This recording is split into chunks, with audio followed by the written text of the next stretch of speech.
Pfizer settled in court for $75 million for using Nigerian children as human guinea pigs.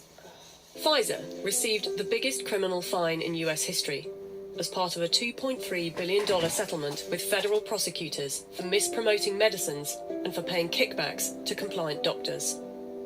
Pfizer pleaded guilty to misbranding the painkiller Bextra by promoting the drug for uses that were not approved by medical regulators. In the 90s, they were involved in defective heart valves that led to the deaths of more than 100 people. The company had deliberately misled regulators about the hazards. The company agreed to pay $10.75 million to settle Justice Department charges.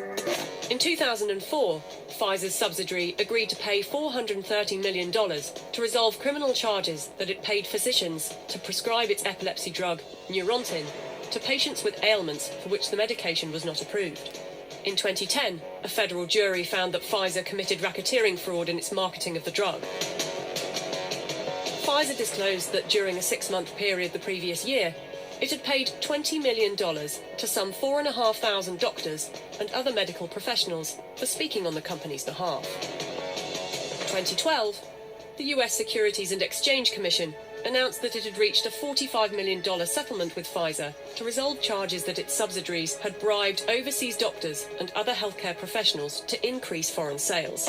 Pfizer was sued in a US federal court by Nigerian families who accused the company of testing a dangerous new antibiotic called Trovan on children without parents' consent and using their children as human guinea pigs. A panel of medical experts concluded that Pfizer had violated international law, and the company agreed to pay $75 million to settle the lawsuits in Nigerian courts. The US case was settled for an undisclosed amount. The list goes on. So you can see a trend there with Pfizer. Mafia tactics, payoffs, deceptive practices. This is looking more and more like a criminal pharmaceutical.